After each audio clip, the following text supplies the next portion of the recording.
I mean, do you need Well, another no, quarterback? You got 3 already. yeah, I'm gonna be honest with you. It's not that I don't like the player, either one of those guys they may get, Carson Wentz or Jared Goff, depending on what the Rams do at number one. I didn't like the idea of giving up so many picks to move up there to get one of them. Had they fallen to number 8 and the Eagles chose to select those guys with the 8th pick, I would have had no problem with it.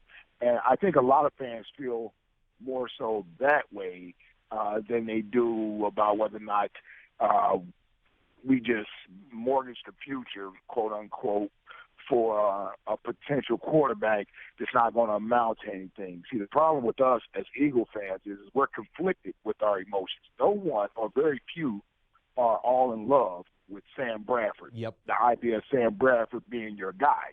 So, quite frankly, a large part of the fan base wants to have a quarterback that they can say, we believe in him, and that's our franchise guy. It's just a matter of what you gave up to get up there to get him. And then there's so little that we know about Carson Wentz. Because, let's face it, I watch as much college football as anybody. I think I've seen one North Dakota State game, and that was the championship game that he played in when you started to hear about him in November.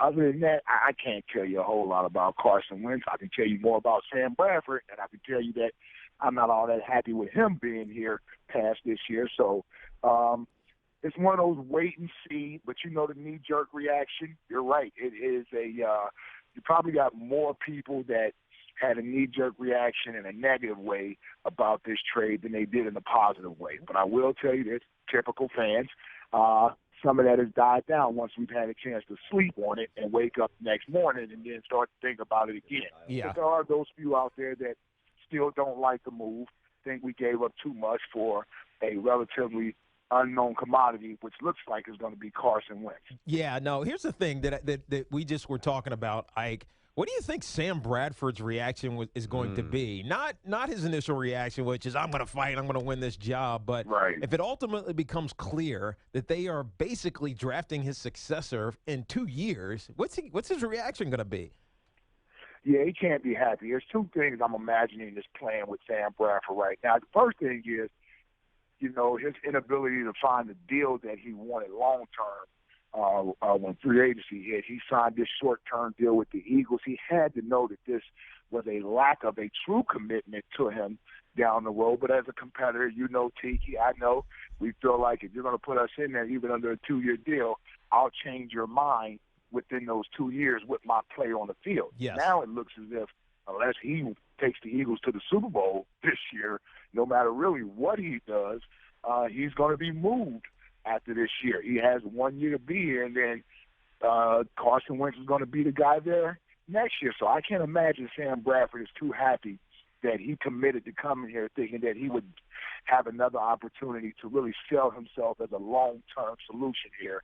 When they make a deal like this for a quarterback, he knows the writing is on the wall, the clock is ticking. So, I can't imagine he's very happy with this trade yesterday. But that's tough. Get over it. He'll do what most true professionals do, and he'll say all the right things, and he'll try to go out there and put up 4,000 yards and 40 touchdowns to make the Eagles squirm a little bit about making a decision on whether or not you give him up, a known commodity, versus a guy that played at Division II for the 2017 season. That's what's really going to be interesting. That's what I'm sitting back and watching this year. Well, what if Sam Bradford takes us to the playoffs this year? Then what are we going to do? Yeah, I wouldn't count on that. I mean, I don't think that's going to happen, but I'm just saying strange things have happened. No, I hear you. It will be a dilemma for sure. Ike Reese with us here, former Philly linebacker, used to bang pads with Tiki back in the day. Of course, he's on 94 WIP down in Philly and co-host of Mike and Ike. Let me ask you, I mean, you guys obviously know this because it's your city and it's your team, but nationally,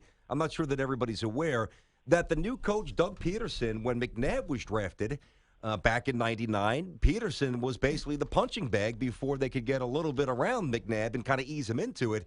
So I wonder, Ike, his experience, now obviously he couldn't shine Bradford's shoes in terms of talent or draft status, but do you think that his experience back in '99 allows him to deal with this maybe better than Chip Kelly or somebody else?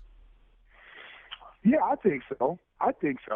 Because he obviously knows what it's like to be basically a placeholder for someone. So he's going to be able to have those conversations. The only problem is, and this is another thing that baffles me this offseason. I love everything the Eagles have done this offseason with the exception of, why would you bring Sam Bradford back and then sign Chase Daniel? Couldn't Chase Daniel be our Doug Peterson for the next quarterback? I mean, you bring Sam Bradford back here and Chase Daniel, I think it clouds the situation. The problem with Bradford being in this place is that Doug back then was never touted as a franchise guy, a starter, or any of those things, whereas Sam Bradford is a former #1 overall pick. I think this would be a much easier transition if Chase Daniel were our starter and he's holding the seat warm for the rookie when it's time for him to come in. Bradford clouds everything. I mean, it just does, because you know the tools are there with Bradford. And again, if he goes out and has the year that everybody's been waiting on for the last 6 years, then what are the Eagles going to do? Trade him at the end of the year? I guess. But the whole quarterback situation this offseason has baffled me a little bit. The Eagles have obviously committed money, years, draft picks to try to find our next quote-unquote Donovan McNabb. And they put a lot of money and resources into that position this offseason.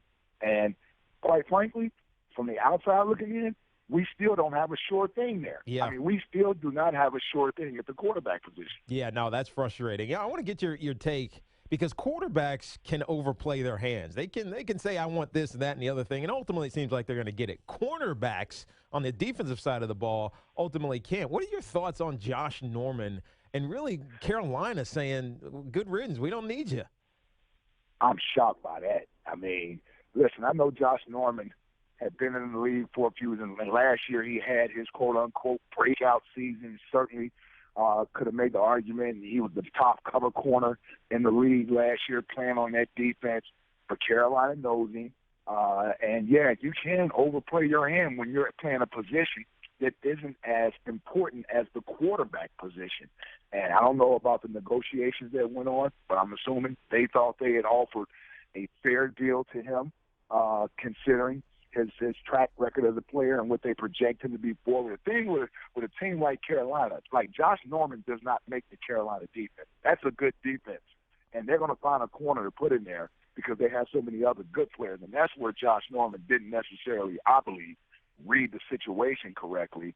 But somebody's going to overpay him out there, but he's going to be overpaid to go play on a defense that isn't as good, and they're going to expect more out of him as opposed to playing with a great unit and then fitting in with those guys. So when you have to be careful when you're trying to cash in on your quote-unquote breakout season. You have to read the market correctly. You have to read your situation correctly.